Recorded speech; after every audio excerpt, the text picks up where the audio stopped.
Bien-aimés, chers frères et sœurs, madame, monsieur, mademoiselle, chers amis et connaissances, créatures de Dieu, soyons tous les bénis de l'Éternel en ce jour.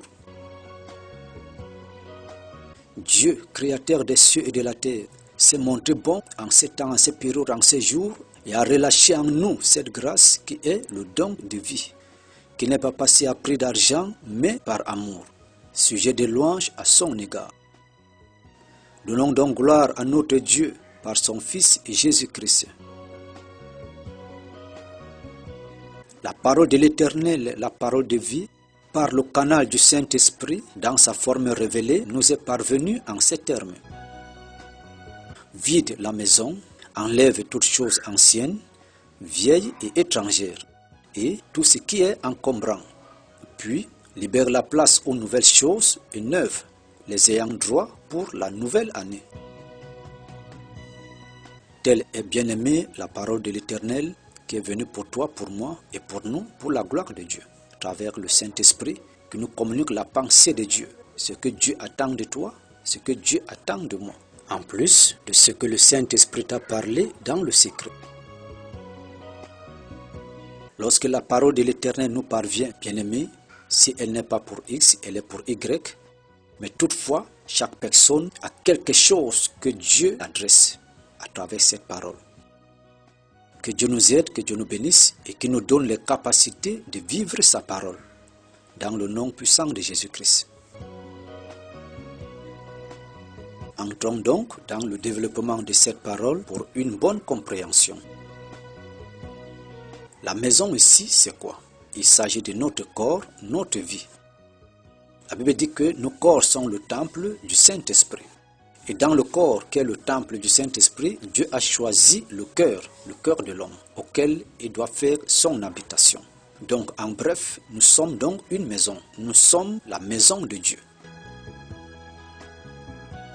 Donc, lorsque Dieu parle de vider la maison, il s'agit de ce que nous portons, ce qui se trouve en nous, ce qui se trouve dans nos vies. Les choses anciennes, vieilles et étrangères sont lesquelles? Ce sont tout ce que nous avons conservé et gardé longtemps avec nous, qui ne sont pas bien devant le Seigneur, qui n'honorent pas Dieu, qui ne nous ressemblent pas. Et ce sont ces choses qui ont déjà vieilli et qui n'ont plus la place dans nos vies. Donc, toutes ces choses saturent la maison et encombrent la maison, qui est notre corps, qui est l'habitation du Seigneur. Parlant aussi des choses étrangères dont je dois enlever, il s'agit de tout ce que j'ai emprunté, j'ai copié, j'ai fait habiter en moi, dans ma vie, dans mon corps, qui ne vient pas de Dieu, mais qui vient de l'ennemi. Ces choses qui ne doivent pas avoir leur place dans ma vie, dans mon corps, et qui doivent être rendues à l'ennemi. Le Saint-Esprit me convaincra, bien-aimé, de ces choses, l'une après l'autre. Donc, il s'agit ici, bien-aimé, de remettre à l'ennemi tout ce qui l'appartient, tout ce qui ne doit pas rester avec nous et qui doit se retrouver dans le camp de l'ennemi. Le Saint-Esprit bien-aimé te présentera toutes ces choses pendant que tu vas rencontrer, ou alors tu es en train de rencontrer ton Dieu pour le début de cette année 2025. Puis, tout autre élément que le Saint-Esprit me convaincra, qui ne doit plus avoir sa place dans ma vie au profit de la liberté de mon âme pour le salut. Des choses qui ont brisé de bonnes relations, soit avec ton Dieu ou alors avec des bonnes personnes, selon ce que le Saint-Esprit te convaincra. Que le Seigneur nous aide et que le Saint-Esprit nous soutienne. Toutes ces choses encombrent la maison de l'Éternel que nous sommes, auquel Dieu veut se manifester. Il y a aussi, entre autres, les choses qui étouffent la paix, mais que nous avons acceptées parmi nous.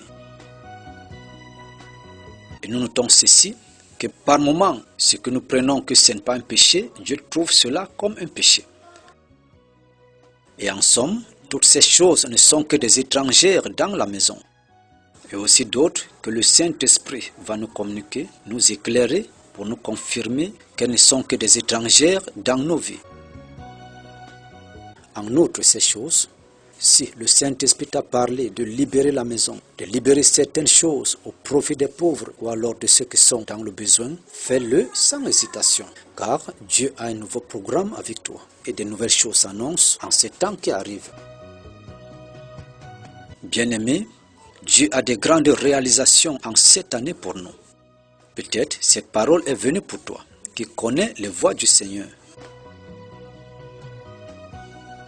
Et nous voulons aussi comprendre ici qu'en réalité, la bonne nouvelle pour nous, c'est celle-là que Dieu nous apporte, suivie des promesses. Donc, si Dieu nous demande d'enlever, de nous séparer ou d'abandonner, pour donner la place aux ayants droit, c'est une bonne nouvelle pour toi, pour moi et pour nous tous. Et c'est cette bonne nouvelle, bien-aimée, qui rend aussi notre année nouvelle et bonne. Une nouvelle année avec des choses nouvelles et bonnes. Et nous voulons noter ici quelque chose qui se passe au milieu des hommes à la fin de chaque année, car nous nous souhaitons toujours la bonne année. Mais bien aimés, nous nous posons la question de savoir, est-ce que l'année est bonne parce qu'on s'est souhaité une année bonne? Nous pensons que non. La nouvelle année sera bonne lorsque nous nous sommes préparés pour que cette année soit bonne. Et cette préparation, bien aimés, entre dans le cadre de réviser beaucoup de choses, de changer des choses, regarder ce qui n'a pas donné, ce qui ne doit plus être avec nous, ce qui ne concorde pas et ce qui entre dans notre modèle. Puis conserver ce qui entre dans notre bonheur. Donc bien aimés, si nous prenons la décision que cette année sera bonne, par l'aide du Saint-Esprit, elle sera bonne à travers les bons actes, les actes concrets qui sont posés à partir de la base, pour une bonne préparation de quelque chose qui annonce un bonheur. Que la gloire revienne à notre Dieu. Dieu veut nous apporter de nouvelles choses, de bonnes choses, des grâces du ciel, pour préparer notre âme à la gloire à venir. Les choses du ciel que Dieu apporte, que Dieu sème en nous, conduisent notre âme à vivre une certaine préparation à l'entrée du royaume de Dieu, mais étant encore sur terre. Bien-aimés, l'ennemi n'a pas et n'aura pas de droit légal sur nous lorsque nous l'avons remis tout ce qu'il appartient. Demandons donc à Dieu de nous donner de vivre sa crainte, que sa parole soit notre lumière dans tout ce que nous faisons, car le monde devient de plus en plus méchant. Mais seule la grâce de Dieu par son Fils Jésus qui nous préserve de beaucoup de choses. C'est pour cela que nous sommes encore en vie, bien-aimés. Remettons-nous à l'Éternel, confions-nous totalement à Dieu. Dieu nous a gardé un bonheur éternel, mais sur cette terre, nous allons d'abord expérimenter ce bonheur. Qu'il reste à nos côtés à chaque moment qu'il y a besoin, qu'il nous donne la santé, la paix, la joie, qu'il nous donne la guérison, qu'il pense nos blessures, que Dieu pense tes blessures, bien-aimées.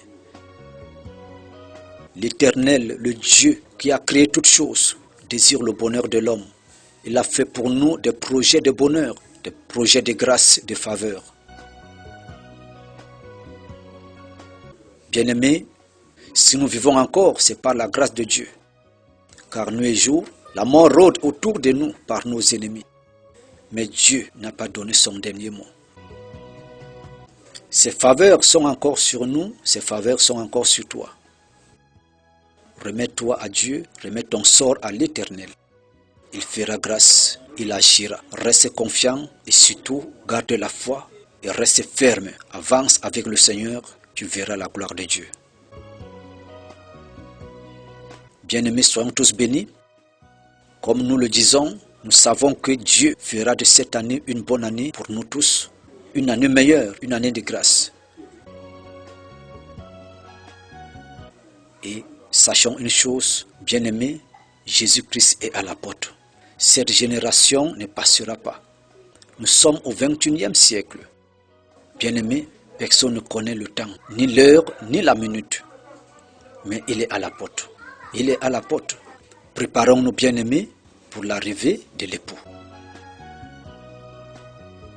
Que Dieu nous bénisse. Que Dieu te bénisse. Que Dieu bénisse ta famille. Que Dieu te bénisse en aller et en retour. Qu'il bénisse aussi ceux qui te bénissent. Que tu sois une bénédiction pour le Seigneur, toi et ta famille. Au nom de Jésus-Christ. Amen.